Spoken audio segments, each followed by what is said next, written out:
In the summer heat of 1943, at Camp Crossville, Tennessee, a German prisoner of war stared at the fizzing brown liquid in a glass bottle. It was something he had never encountered before. After 2 long years fighting in North Africa, where his diet consisted of little more than hard biscuits and artificial coffee, this sweet, bubbling beverage named Coca-Cola felt like a mirage. The guards explained that it cost only 5 cents from the camp store, the very same price that American children paid using their own pocket money.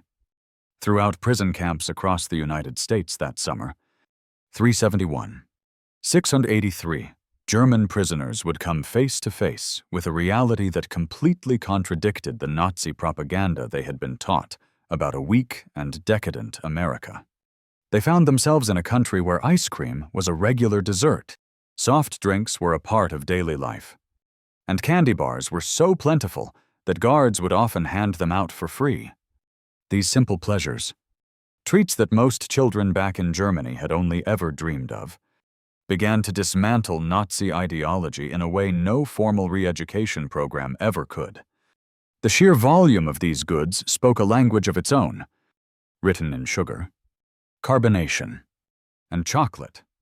It revealed an American industrial power that made German wartime deprivation seem not like a noble sacrifice, but a pointless hardship.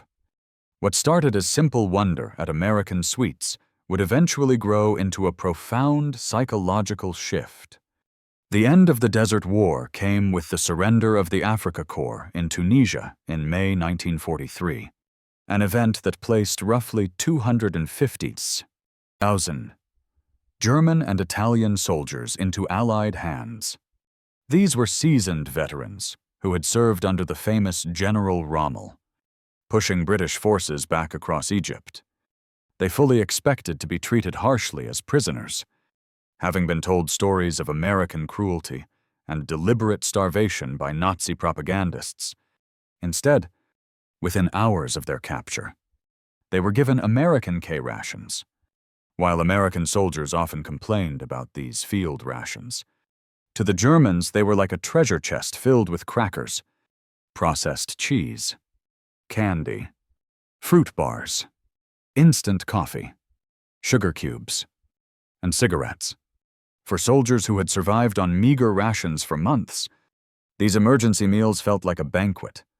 Military records show that at processing camps in North Africa, the U.S. Army served them pancakes with syrup, fresh eggs, and milk, foods that had disappeared from German military menus years earlier. This practice of feeding enemy prisoners with superior food began right away, although its deep psychological effects would only be fully understood later. A German officer later reported to the International Red Cross, "We were prepared to be starved. Instead, the Americans fed us better than our own army did." This was the beginning of our re-education. The Liberty ships that transported prisoners of war across the Atlantic Ocean during the summer of 1943 became floating classrooms in American abundance. These ships were a marvel of mass production, with one being completed every 42 hours at the peak of their construction, and they carried up to 30,000 prisoners to the United States each month. Naval archives indicate that the rations provided to prisoners on these voyages were equal to, or even better than those for the crew, averaging around 500 calories per day. This included fresh bread, meat, vegetables, and coffee with sugar and milk. The ship's refrigeration units, which were standard on American vessels, kept the food fresh for the entire 2-week journey. Most astonishingly, official logs confirm that ice cream was served several times during these crossings. The log of the USS General M.B. Stewart from July 1943 notes that ice cream was served to prisoners on the 4th of July, made with the ship's own machine that could produce 10 gallons at a time. For men who had not tasted ice cream since before the war began, this frozen dessert in the middle of the ocean was simply beyond comprehension. When the ships arrived at ports such as Norfolk and Newport News, the German prisoners witnessed an America that Nazi propaganda had told them could not exist. The Norfolk Naval Base, a massive complex covering 300 acres, handled more cargo in a single day than some major German ports managed in a week. At the port exchanges, shops intended for dock workers, prisoners saw shelves overflowing with candy bars from famous brands like Hershey, Mars, and Nestlé. Military supply records from 1943 confirmed that these stores carried dozens of different kinds of candy, all sold at the standard price of 5 cents for most bars, the same as anywhere else in the country. The train journey inland offered even more lessons. Instead of the crowded cattle cars used for transport in Europe, the German prisoners traveled in comfortable passenger coaches where dining cars served them full meals. Surviving menus from July 1943 list meals of fried chicken, vegetables, pie, and coffee. The prisoners quickly learned that this was not special treatment for them, but simply the standard of service on American railways. The system of prison camps built across America housed the prisoners in conditions that were far better than what was required by the Geneva Convention. Camp Crossville in Tennessee was a typical example of one of the larger camps, with amenities like electric lights, hot running water, flush toilets, and heated barracks. However, it was the camp exchanges, or PX stores, that made the most lasting impression. According to Army Quartermaster records, these stores were stocked with multiple brands of soft drinks like Coca-Cola, Pepsi, and Dr. Pepper, a wide variety of candy and snacks, ice cream where freezers were available, cigarettes, fresh fruit, and even beer with a 2% alcohol content. Prisoners could earn 80 cents a day for their labor, a wage that was later increased to $1. Since a candy bar or a Coca-Cola cost 5 cents, a single day's earnings could buy 16 of these items. This was a level of abundance that was simply unimaginable back in Germany, where such products were rare and required special connections to obtain. Coca-Cola emerged as the ultimate symbol of America's industrial and democratic power. The Coca-Cola Company's output during the war was astonishing, with corporate records showing that 5 billion bottles were produced in 1940. 43 alone. A military contract ensured that every American service member in the world could buy a Coca-Cola for 5 cents, a logistical feat of incredible scale. The German prisoners found that this soft drink, which most had never heard of before their capture, was everywhere in America. Every camp received regular shipments. On work details, they saw vending machines and coolers in gas stations, factories, and schools. Americans of all walks of life drank it casually, sometimes throwing away bottles that were still half full. Prisoners with a technical background were amazed by its consistency. A Coca-Cola tasted exactly the same in Maine as it did in Texas, a level of quality control that German industry could not match. The syrup, made in Atlanta and shipped to bottling plants all over the country, represented an industrial coordination that shattered Nazi ideas about American disorganization. Coca-Cola Company archives confirm that many prison camps received weekly deliveries of 200 to 300 cases, with each case holding 24 bottles. Camp Hearn in Texas, for example, consumed around 7,000 bottles every week during the summer of 1943.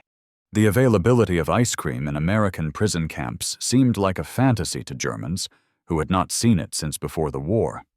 Yet, Army records confirm that during the summer months, ice cream was a regular feature in camps equipped with proper refrigeration. The military viewed ice cream as a vital morale booster, so much so that it built specialized ice cream ships for the Pacific Fleet. At Camp Shelby, Mississippi, The 4th of July celebration in 1943 featured ice cream made right there in the camp. Prisoners watched in amazement as staff used hand-cranked freezers to make gallons of it with ice, salt, cream, sugar, and flavorings. The casual use of such valuable resources, ice in the middle of a Mississippi summer, cream, and sugar, all for a simple treat, showed a set of priorities that the Germans found hard to understand. By 944, many camps had upgraded to electric ice cream makers.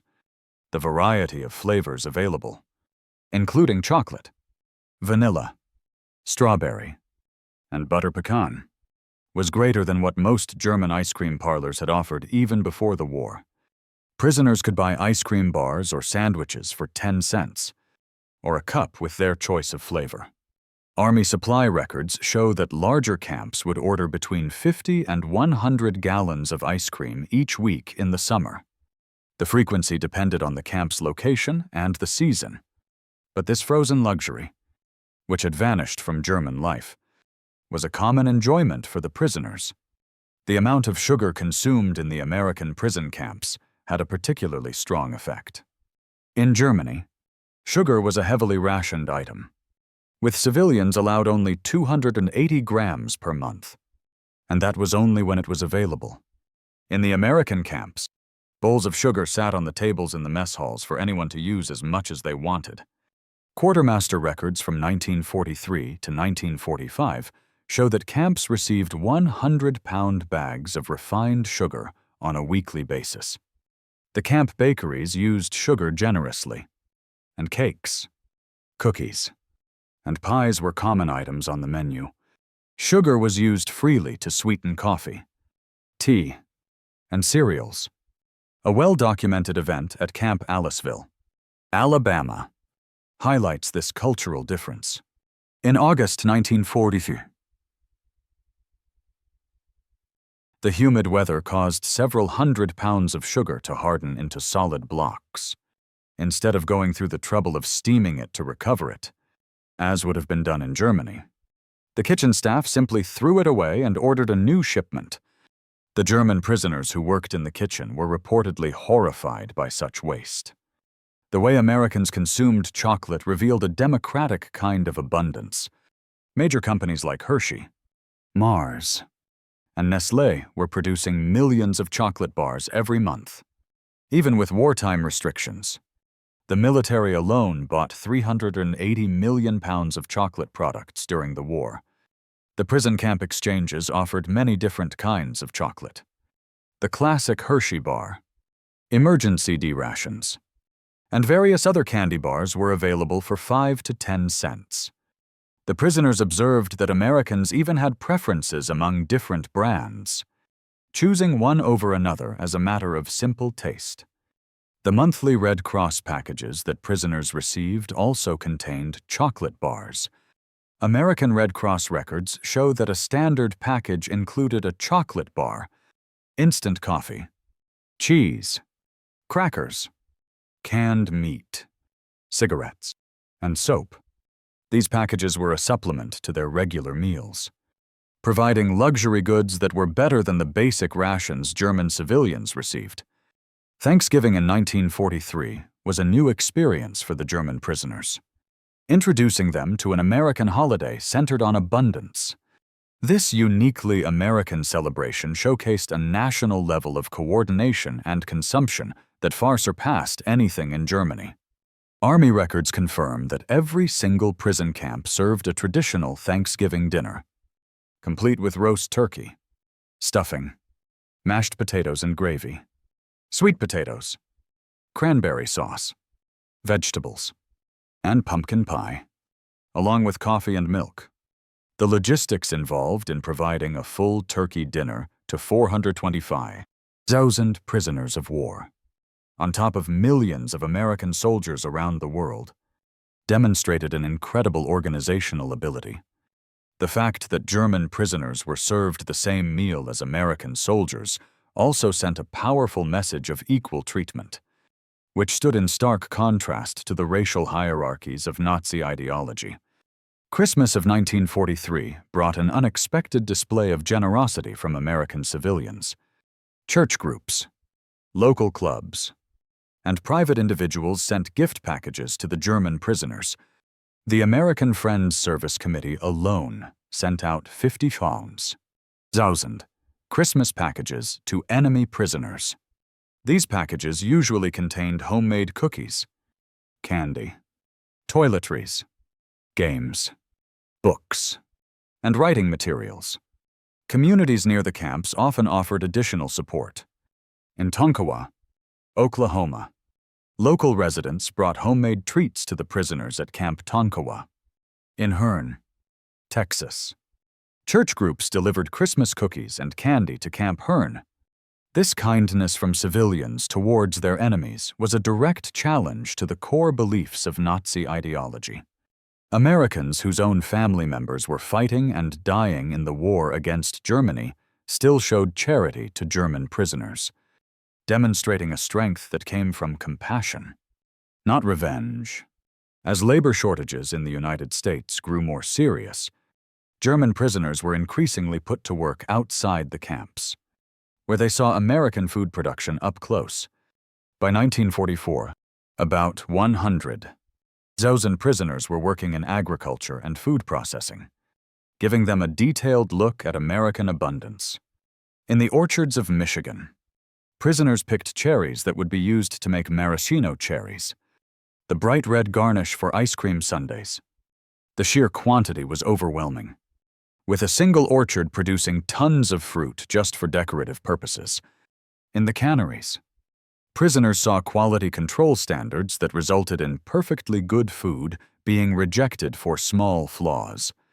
Del Monte's records from 1944 show that about 15% of fruit was rejected for canning because of slight irregularities in size or minor blemishes, with most of it being used for animal feed. In Colorado and Nebraska, prisoners working in sugar beet processing witnessed a level of farm mechanization far beyond what Germany had achieved. A single American farm could produce more sugar beets than entire regions in Germany. The prisoners learned that American sugar production from both cane and beets was around 7 million tons a year, which explained the casual abundance they saw everywhere. German prisoners who worked near schools saw the early stages of organized school lunch programs. They watched as children received hot lunches that included milk, protein, and vegetables. The National School Lunch Act would make this official in 1946. But many similar programs were already running during the war. The milk program was especially impressive to the German observers. Many schools gave fresh milk to children every day, and the logistics required for daily deliveries to thousands of schools showed an organizational skill that Germany struggled to achieve even for military supplies. Some school cafeterias even sold ice cream. The very idea of children buying frozen desserts at school, at a time when children in Germany were facing food shortages, left a deep and lasting impression on the prisoners. When prisoners from minimum security camps were allowed to eat at American diners under guard, they came face to face with democratic abundance. These small, casual restaurants offered menus with a variety that would have been reserved for elite establishments in Germany, yet they were affordable for almost anyone. Documented prices from 1944 show a hamburger cost 25 cents, a Coca-Cola was 5 cents. A slice of pie was 15 cents, and an ice cream sundae was 25 cents. A full dinner special could be had for 65 to 75 cents. The equality of it all, where anyone could order whatever they wanted, was a stark contrast to the rigid social classes of Germany. A factory worker could sit at the counter next to a bank president, eating the exact same meal, served by the same waitress for the same price. As prisoners got more access to American newspapers and magazines, they began to see the production statistics that proved America's industrial dominance.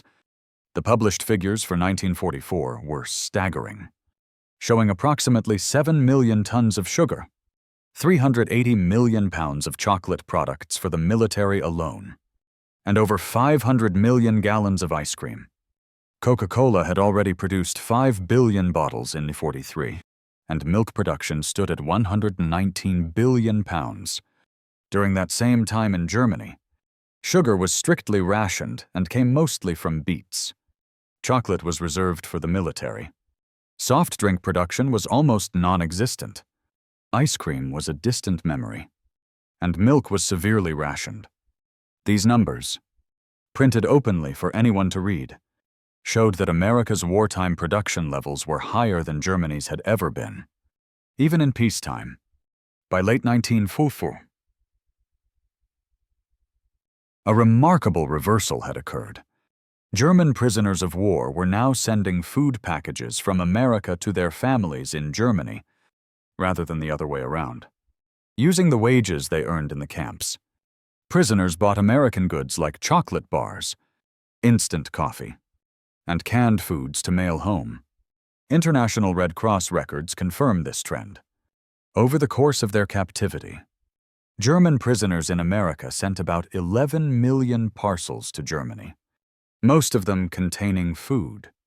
The effect on families in Germany, who were facing starvation while being told they were winning the war, receiving packages of abundant American food from their imprisoned relatives, was a profound blow to Nazi ideology.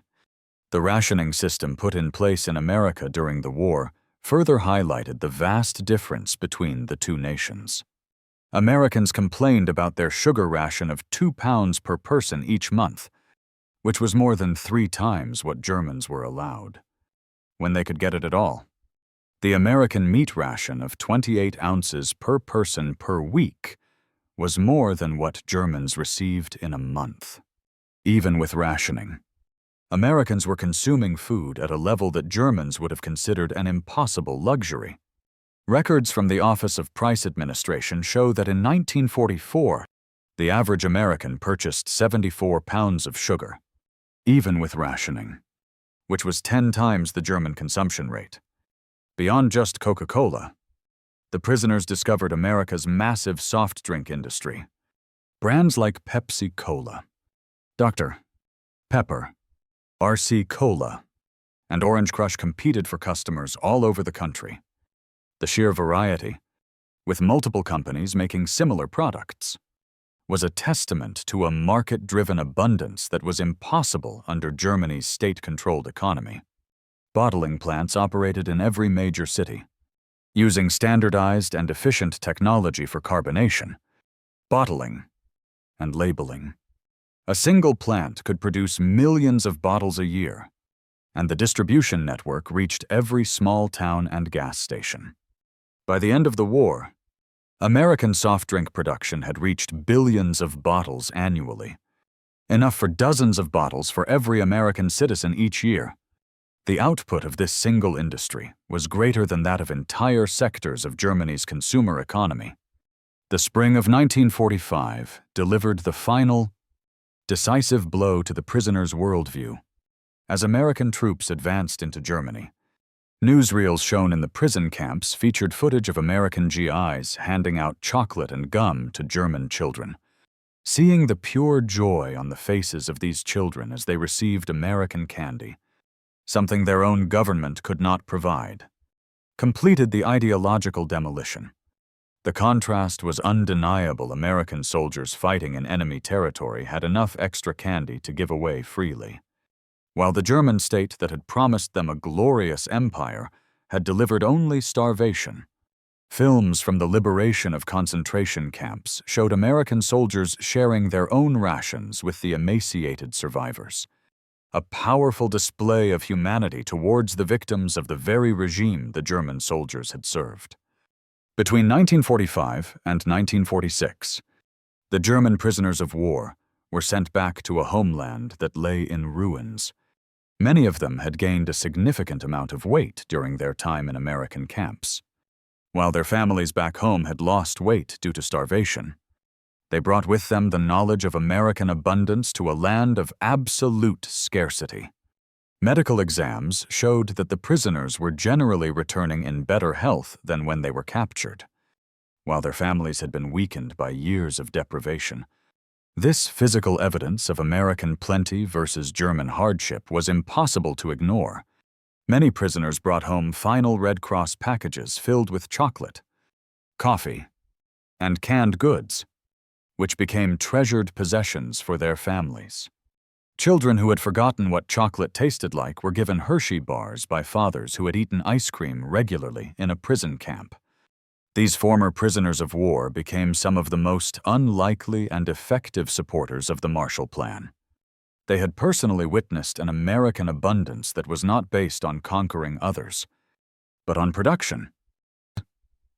Their stories about how Americans could afford to be generous enough to help rebuild their former enemies helped convince the German people to accept American aid.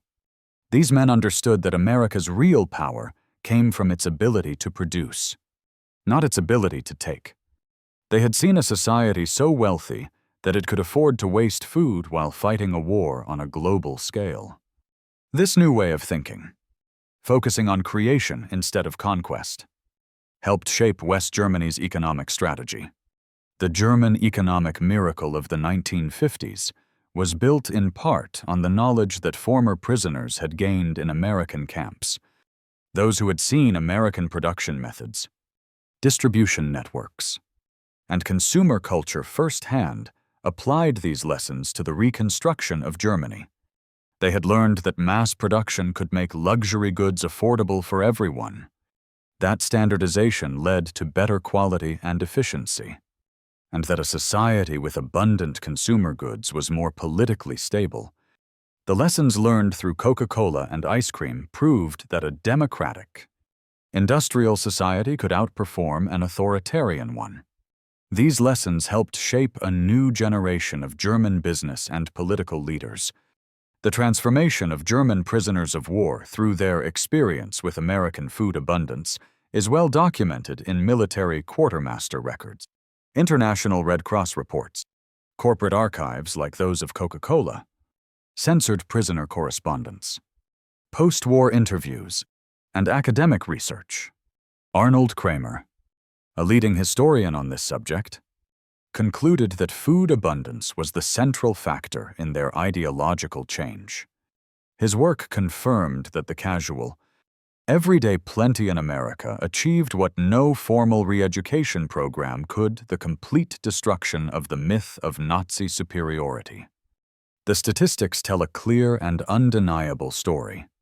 From 1943 to 1946, the average prisoner of war consumed between 300 and 600 calories per day, had access to 4 pounds of sugar per month, ate 32 ounces of meat per week, could have a quart of milk daily, was served ice cream regularly in the summer, and could buy as many soft drinks as they wanted for 5 cents each. In comparison, German civilian rations during the same period provided only 200 to 500 calories a day, 280 grams of sugar a month when available, and 5 ounces of meat a week, which was often not available. Milk was severely rationed, and ice cream and soft drinks were non-existent. This was not propaganda. It was a documented reality. Enemy prisoners were eating better than German civilians, proving that American abundance was so great that it could even be extended to defeated foes. The prisoners' experience with American food culture had a profound influence on post-war Germany. Coca-Cola was reintroduced to West Germany in 1949 and quickly became a symbol of the new alliance with America. Ice cream parlors designed to look like American soda fountains began to appear in German cities. Candy bars and chewing gum became symbols of economic recovery. It was often former prisoners of war who became the first importers of American food products, because they understood their appeal from personal experience. They knew these items represented more than just a taste. They symbolized abundance, democracy, and a modern way of life. The introduction of supermarkets to Germany in the 1950s was also championed by former prisoners who had seen them in America. They understood that creating democratic abundance required new ways of distributing goods, not just producing more of them. In numerous interviews and memoirs written after the war, German prisoners consistently pointed to food abundance as the thing that changed them the most. A former Africa Corps officer said in a 1975 interview, "We went to war expecting to defeat a weak and divided America. Instead, we found a nation that could afford to give ice cream to its enemies. That was when we knew we had lost more than just a war. We had lost our entire way of looking at the world." Another veteran, speaking in a 1985 documentary, recalled, "My first Coca-Cola was like drinking the future. It was sweet, fizzy, completely unnecessary, and available to anyone for a nickel. That single drink represented everything Nazi Germany was not abundant. Democratic and joyful. These personal stories, collected over many decades, confirm that American food abundance achieved something that military victory alone never could: a complete ideological transformation. The men who arrived as devoted Nazi warriors left as witnesses to the power of democratic prosperity. Historians now recognize the experience of German prisoners in America as a uniquely successful case of re-education through abundance rather than propaganda. The program worked because it was based on observation, not instruction. The prisoners saw for themselves a society that was functioning at its peak productivity, while at the same time treating its enemies with dignity. The food was a critical part of this, because the experience of hunger and satisfaction is universal. The results were plain to see. The prisoners' weight gain and improved health were visible proof of the effect of 3 good meals a day, plus whatever they bought at the canteen. These men, who knew the reality of German deprivation firsthand, found that every meal was a lesson in American industrial power. Every bottle of Coca-Cola was a demonstration of standardization and distribution. Every ice cream sundae was proof that abundance could be democratic. The children of these prisoners of war grew up hearing tales of the incredible abundance in American prison camps. At first, these stories sounded like fantasy, but they were confirmed as West Germany recovered and American products became more common. The legend of American plenty, which began in the prison camps, went on to shape German-American relations for generations. Many children of former prisoners later chose to study or work in America, drawn by their fathers' stories of an impossible abundance. They found that the reality lived up to the tales, with supermarkets full of endless choices, soda fountains serving elaborate sundaes, and candy aisles offering dozens of options. This multi-generational impact went beyond just families. West German business culture absorbed the lessons about consumer abundance, quality control, and democratic markets. The economic miracle was not just about rebuilding factories, but about creating a life of abundance for ordinary people. Today, there are over 400 McDonald's restaurants in Germany. Coca-Cola is sold everywhere. Ice cream is an ordinary treat. The transformation from scarcity to abundance, which began in those American prison camps, is now complete. Yet the lesson from history remains as powerful as ever, that ideological change can be brought about through abundance instead of deprivation, through kindness instead of cruelty, and through demonstration instead of propaganda. The German prisoners who could not believe that ice cream and Coca-Cola could exist in a prison camp became living proof of democracy's ultimate weapon, the ability to create so much that it can be shared, even with one's enemies. The story of the German prisoners of war and American food represents one of the most unusual victories in history. It was a war won through generosity, an ideology defeated by ice cream, and a worldview shattered by a soft drink. These men were transformed not by punishment, but by plenty. They arrived in America believing in German superiority and American weakness. They left understanding that American strength came from a productive power so vast It could waste resources without a second thought. The society that could sell Coca-Cola to its prisoners for 5 cents had a power that went far beyond military might. The ice cream sundae, with its extravagant layers of ice cream, syrup, whipped cream, nuts, and a cherry, became a perfect metaphor for American abundance. Each one of its ingredients alone was more than they could have hoped for in Germany. Combined, they represented an impossible luxury that had been made routine. The knowledge that they, as enemies, could order a second helping while children back home were hungry, revealed the complete and total failure of the Nazi system. Former prisoners often remembered the specific moments when their beliefs began to change, the fizz of their first Coca-Cola, the cold sweetness of their first spoonful of ice cream, the rich taste of their first Hershey bar. These simple sensory experiences were more powerful than any political argument. They had tasted democracy, and it was sweet.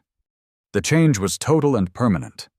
Men who had once marched for the Third Reich returned home as advocates for abundance, carrying the revolutionary idea that true prosperity comes from freedom, not from conquest.